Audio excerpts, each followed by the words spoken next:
Is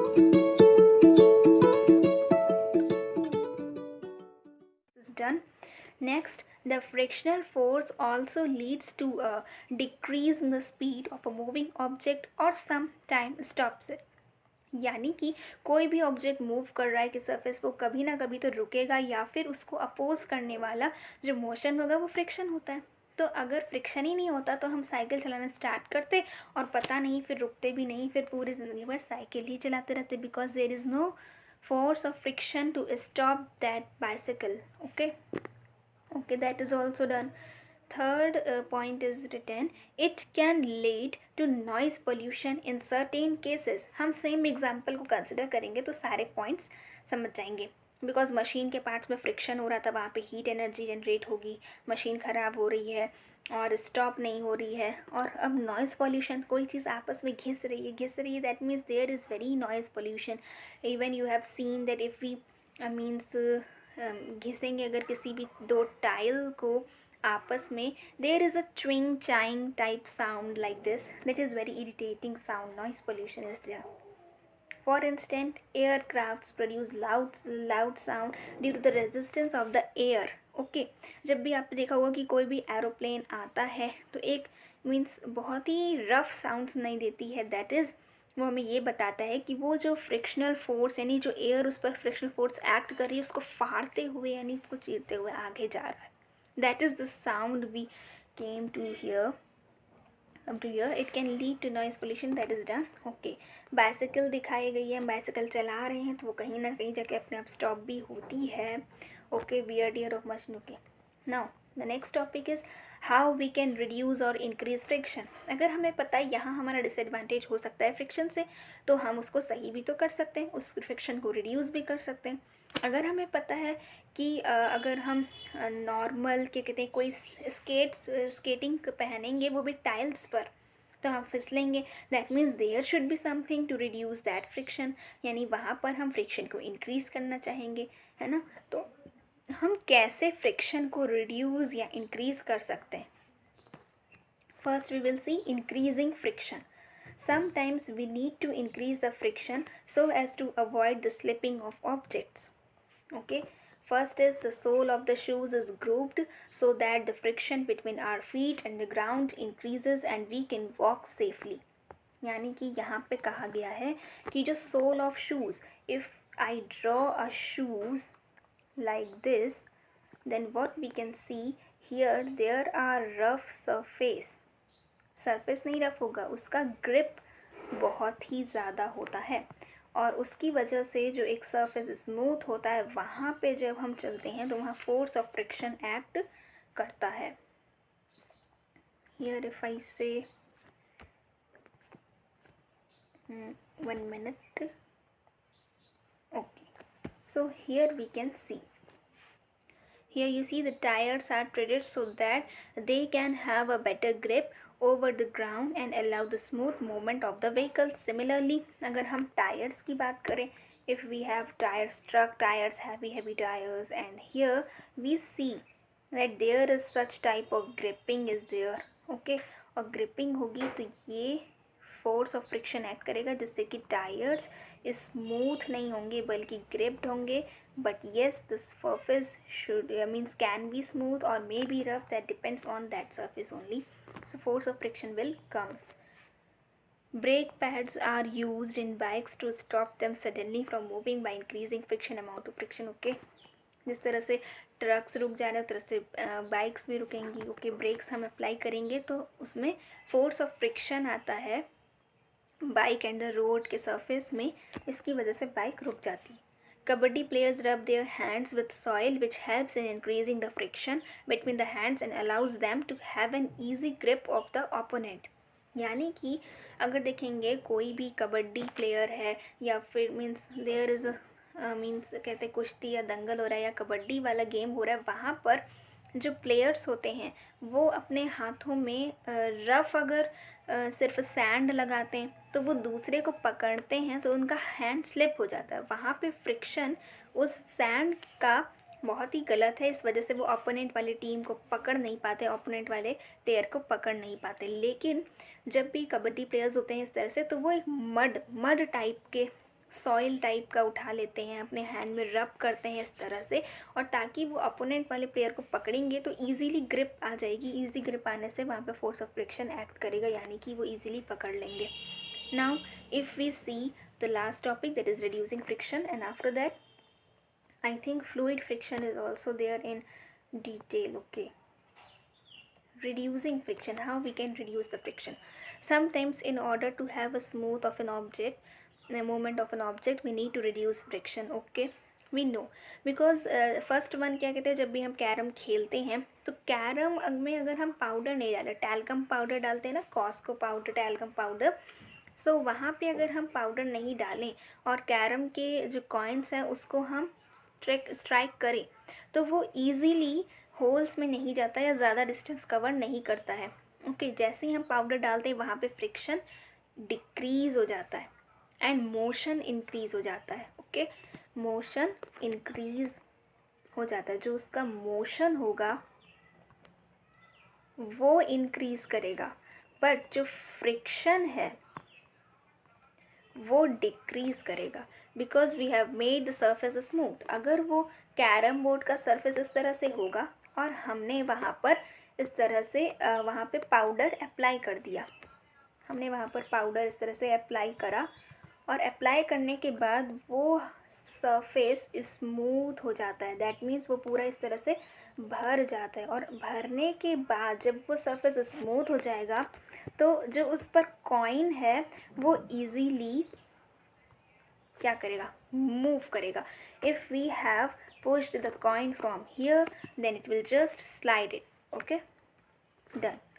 Greaves is use in bicycles and other motors. Okay, अगर हमारे bicycles में Greaves लगाते हैं ना ताकि स्मूथ मोशन करे, और हमने देखा है ये सब चीज़ें तो डेली लाइफ की ऑप्शन एग्जांपल्स हैं। Oil is applied on the हिंग्स of the door so that they can move easily. कभी कभी देखो कि दरवाजे खोलने या बंद करने पर आवाज़ें आने लगती दरवाजे पे, तो क्या करते हैं कि ऑयल, मशीन ऑयल स्पेशली डाल देते हैं, या नॉर्मली ऑयल भी डाल देते हैं लोग जो है उनके होम में प्रेजेंट होता है। उससे क्या होता है, आवाज़ ही नहीं आती दरवाजे में जब खोलो और बंद करो, है ना। ऐसा क्यों होता है, आवाज़ बंद नहीं हो रही, जो हमारा डोर होगा उस वो किसी चीज़ से रगड़ रहा होगा, यानी वहाँ पे फोर्स ऑफ फ्रिक्शन एक्ट कर रहा है। वहीं पे जब ऑयल डालिए तो वो स्मूथली खुल रहा है और स्मूथली बंद हो रहा है, that means there is no sound, there is no noise pollution.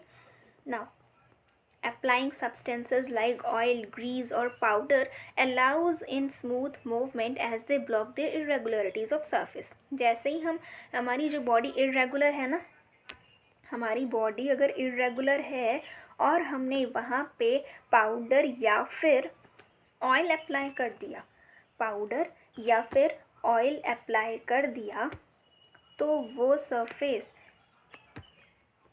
Surface इस तरह से भर जाएगा, यानी कि एक तरह से गड्ढे बनने का काम करेगा और वो सरफेस जो है बाद में स्मूथ हो जाता है। we'll see that the surface will become just smooth, क्योंकि वो जो गड्ढे थे उनको भरने का काम किसने किया, ऑयल एंड पाउडर ने। That means they have just reduce the friction. जहाँ पे रफ सरफेस होता है वहाँ फ्रिक्शन होता है, और जहाँ पे means plane surface, smooth surface होगा वहाँ पे फ्रिक्शन नहीं होगा, नहीं, less, it will be less. Yes, okay. Now fluid friction, air, वो यहाँ पे जस्ट थ्योरी है, all the concepts we have completed, but important points यहाँ से आएंगे। और इस सेशन के लास्ट में मैं आपसे क्विज़ टाइम करूँगी, यानी कि क्विज़ टाइम कहने का मतलब है मैं कुछ क्वेश्चंस दूंगी, उसे आप नोट करिएगा, उसे आप इसी स्लाइड में से आंसर्स निकाल के सॉल्व कर सकते हैं। और अगर आपने ध्यान से सुना है तो आपको इस स्लाइड देखने की ज़रूरत भी नहीं है, आप इस वीडियो को बैक एंड फोर्थ करने की को ज़रूरत नहीं है, but yes, if you can revise that you can. Okay, fluid friction, air, water and other liquids collectively are called fluids. They also exert a frictional force on the object that travels through them. Such a friction is called fluid friction or drag।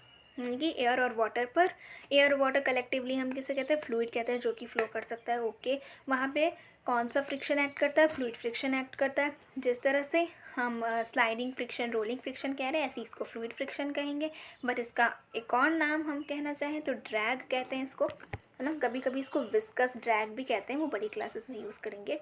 Then the amount of friction force by a fluid on an object depends upon the following. Now see first the speed of the object with respect to the fluid, यानी कि अगर object की speed ज़्यादा है that means वो easily move कर रहा है, वहाँ पे फ्रिक्शन लेस है ना। तो यानी फ्रिक्शन को हम इनके टर्म्स पे बता सकते हैं। अगर कुछ भी मीन्स कोई भी क्वेश्चन पूछा जाए कि एक बॉल है वो ईज़िली इस मोशन में जा रही है बट उसकी स्पीड बहुत ज़्यादा है, उस बॉल की स्पीड बहुत ही ज़्यादा है। So what we will see that means वहाँ उस सरफेस पर फ्रिक्शन लेस होगा, फ्रिक्शन लेस नहीं है वो, वहाँ पर फ्रिक्शन लेस होगा। Okay, because there is a huge difference between friction less and friction less. Okay, what I am saying here, you must understand that I am saying friction, that is one thing. Okay, that is the friction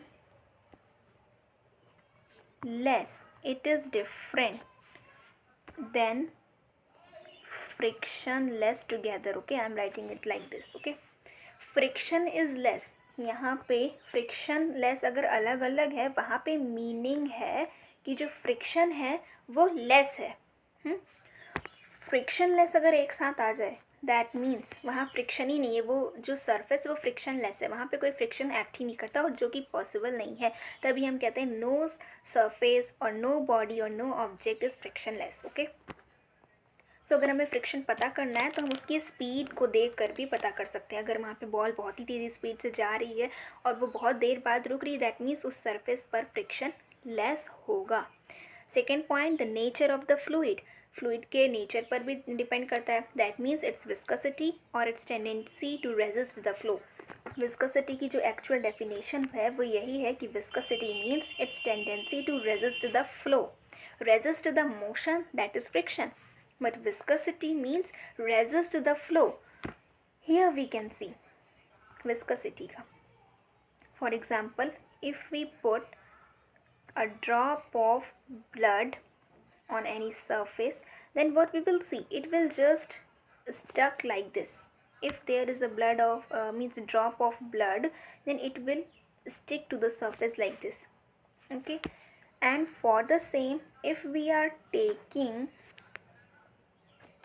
a drop of water to the same surface that we have used there, but it will just start flowing, it's just spread. Okay, तो यहाँ से हमें ये देखने को मिलता है कि जो विस्कोसिटी है वो ब्लड की ज़्यादा है than the water. Okay, the viscosity of the blood is greater than the water because ये उससे ज़्यादा थिक है या डेंस है। हम विस्कस वर्ड को, जो विस्कस वर्ड है उसको थिक भी कह सकते हैं, यानी कि थिकनेस मेज़र हो रही है, या फिर हम डेंस भी कह सकते हैं। ओके, ना शेप ऑफ द ऑब्जेक्ट पर भी डिपेंड करता है बिकॉज अगर शेप जैसे हमने ब्लॉक का लिया और स्मूथ सरफेस है वहाँ पे स्लाइडिंग फ्रिक्शन एक्ट कर रहा है। अगर उसका शेप कुछ रोल आउट टाइप का है ना, व्हील्स टाइप का है, इस तरह से अगर उसका शेप व्हील्स टाइप का है ना, दैट मीन्स वहाँ पे रोलिंग फ्रिक्शन एक्ट करेगा। वहाँ पे कौन सा फ्रिक्शन एक्ट करेगा? Rolling friction. और अगर उसका शेप एक ब्लॉक का है और एक सरफेस है वहाँ पर, दैट मीन्स वहाँ पर जो एक्ट करेगा वो स्लाइडिंग फ्रिक्शन एक्ट करेगा। Okay, now an object travels in a fluid, it loses its energy in order to overcome the fluid friction. क्योंकि अब देखिए स्विमर ही है, स्विमर को बहुत ज़्यादा एनर्जी, बहुत ज़्यादा पावर, बहुत ज़्यादा मीन्स वर्क करना पड़ता है उस फ्लूइड के प्रेशर के अगेंस्ट जाने में। For example if it's a water, और यहाँ पर अगर वो स्विमर है तो स्विमर को बहुत ही ज़्यादा फोर्स अप्लाई करना पड़ता है आगे की डायरेक्शन में बढ़ने के लिए। यानी कि वहाँ पे फ्लूइड में कोई भी ऑब्जेक्ट अगर ट्रैवल करता है, फ्लूइड में अगर कोई भी ऑब्जेक्ट ट्रैवल करता है तो वहाँ पर लूज़ करता है एनर्जी। कौन लूज़ करता है? फ्लूइड नहीं, जो ऑब्जेक्ट उस फ्लूइड में गया है। फ्लूइड में जो ऑब्जेक्ट ट्रेवल करता है वो लूज़ करता है energy in order to overcome the fluid friction. Fluid friction को ओवरकम करना चाहता है। ओवरकम मीन्स उससे लड़ना चाहता है, आगे बढ़ना चाहता है। Okay, hence the things that can easily flow in fluids have special shapes.